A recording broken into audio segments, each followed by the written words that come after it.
Hi everybody, this is Symphonic Elk, and I figured I would do a quick tour of my desk, which has a lot of my comic books. It's where I record my videos, and it is also where I have a lot of my vintage Star Wars toys and a couple of other toy lines that I've collected over the years.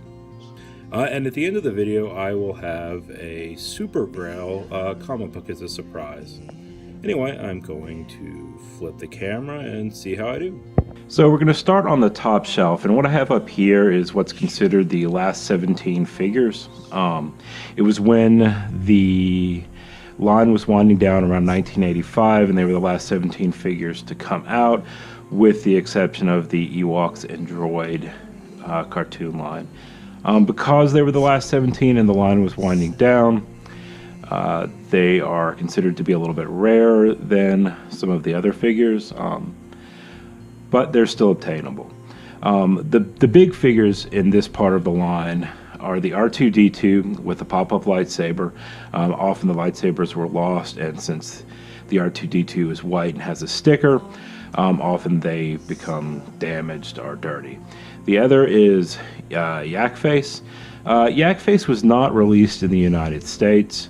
He was released in Europe as part of the Tri-Logo line, and then released in Canada as part of the Power of the Force line, which is what really all of these came in, and they all have the coins.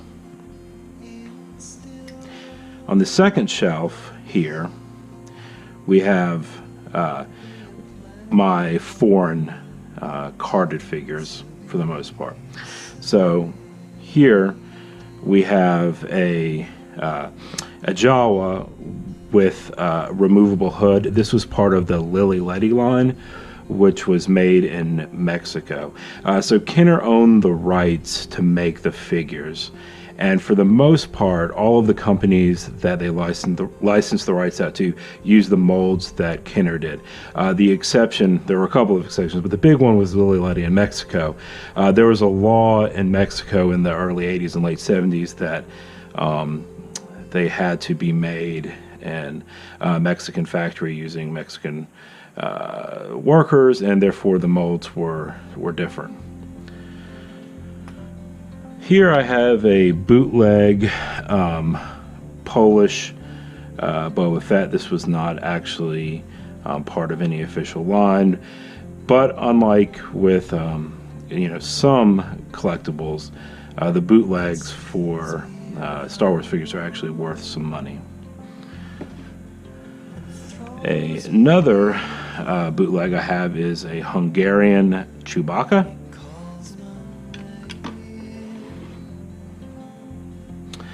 So then we also have figures that were part of mail-aways. So this is a Toll Toys Darth Vader. It was a mail-away in Belgium. So, mistake alert, that is actually a Clipper Darth Vader and not a Toll Toys one. And this is a Toll Toys Nanoom, a mail-away in Australia. Here we have a carded Jawa figure. So this was a Meccano, as you can tell right there. These were released in France.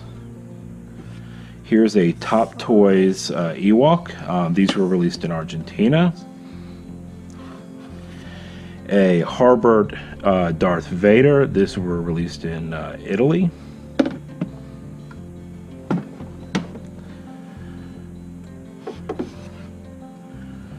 We have a Takara Stormtrooper released in Japan.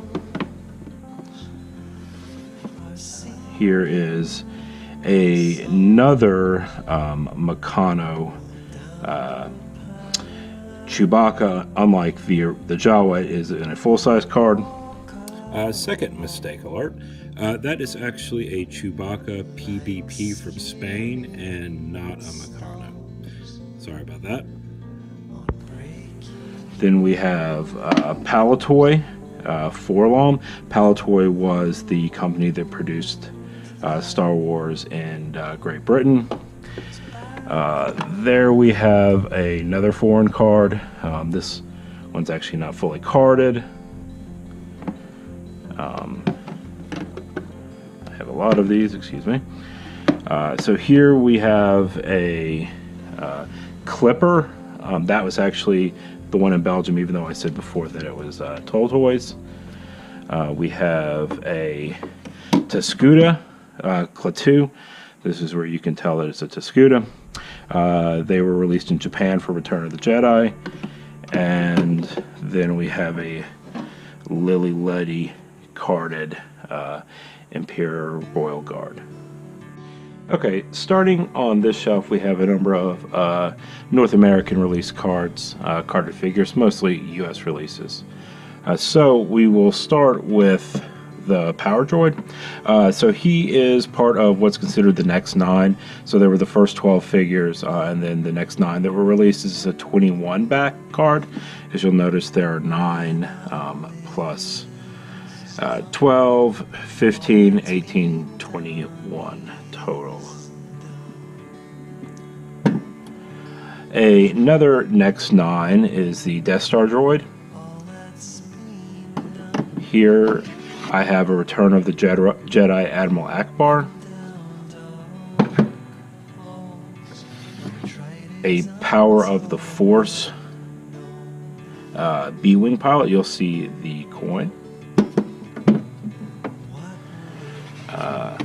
A Bespin outfit Princess Leia. This is a Canadian Rancor Keeper. You'll notice some of the French language there, as well as on the back. This is a Canadian Droids figure, and the way you can tell the difference, is the French language there, as well as the static artwork. For the US released Droids figures, the artwork is specific to the character, but for the Canadian ones, it's just this image. This is a tri-logo Wicket figure. This wasn't actually released in North America. These were released in Europe, and so you see the English, Spanish, and French different logos. I also have a Next 9 Luke Skywalker X-Wing pilot and a R5-D4. On the last shelf, I just have a number of toys from my childhood. You can see a bunch of loose Teenage Mutant Ninja Turtle figures, Samus Metroid figure, and Visionary from the toy line from the 1980s. Up here you can see a couple of things. An E.T. toy, the elk that you see in my videos. On the top, right across here, is a set of the next 9 figures. We have a loose Boba Fett figure, a carded Boba Fett figure, a number of Han Solo figures, a box land speeder. Behind all of this is a box Millennium Falcon. More importantly, though, here is the first 12 figures. And back in the 70s, I wasn't alive, but you could send away for a stand for your 12 figures, and so this is the mail away stand. So on this shelf you'll see a number of things. I have a sealed 7-pack of villain action figures. This is a David Prowse signed Empire Strikes Back comic book.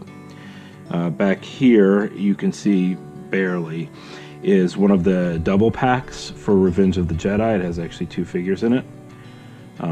Then I've got a number of other figures listed here, different Bespin Leias, etc.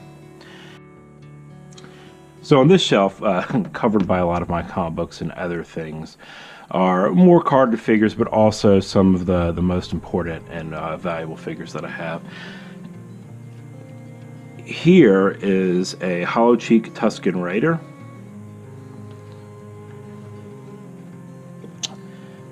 A double telescoping Luke Skywalker. And so the story behind the double telescoping figures is when everything first came out, they had lightsabers that telescope twice, so the original figures. But due to reasons for cost and the fact that they break very easily, they stopped doing that. So the double telescoping lightsaber figures are very, very rare.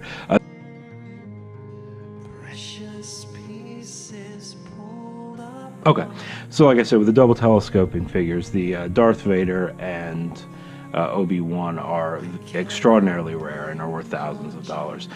Because the Luke Skywalker was part of the first 4 that was sent out, it's a little bit less rare, but it's also still very expensive. Another figure that a lot of people have heard about is the Blue Snaggletooth.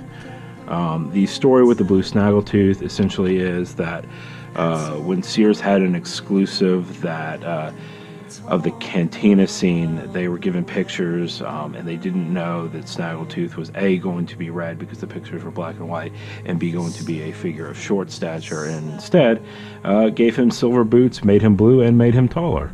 And so that ended up having to be fixed. Here we have one of the most famous figures. This is the Vinyl Cape Jawa. Again, this has a lot to do with cost control. When they first made the Jawas, they had them with vinyl capes, and because they were half the size of the other figures but cost the same amount, they figured they needed to do something to make it more appealing to parents for value reasons, and so they gave them the more robust cloth capes, and so the Vinyl Cape Jawa is very rare because of that. And the final one is an R5D4. It's hard to tell, but this is called a red bar one because it has an extra red bar, which most of them are not red. It's white bar. So up here I have Kessel Grayskull, a couple of reissues of the Mad Balls, and Bumble Lion from the Wuzzles. I also have a handful of Masters of the Universe figures. Most importantly is that one. He is known as Savage He-Man or Wonder Bread He-Man, and is one of the collecting grails for the He-Man figures. I also have a number of G.I. Joe figures. None of them are necessarily worth a lot. They're just ones that I remember having growing up. And finally, I have some more Masters of the Universe and She-Ra figures. So, as I had promised at the beginning of this video, if you stuck around to the end, there would be a Mega Grail. So, I will flip it over and show you. So, this is Showcase number 22. And as most people know, this is the first appearance and origin of Hal Jordan as the Green Lantern. So, the first Green Lantern in the Silver Age. It's also got a classic cover. It's a great book, one I've had in my collection for a while, and I'm proud to own it. All right, thank you, and have a great day.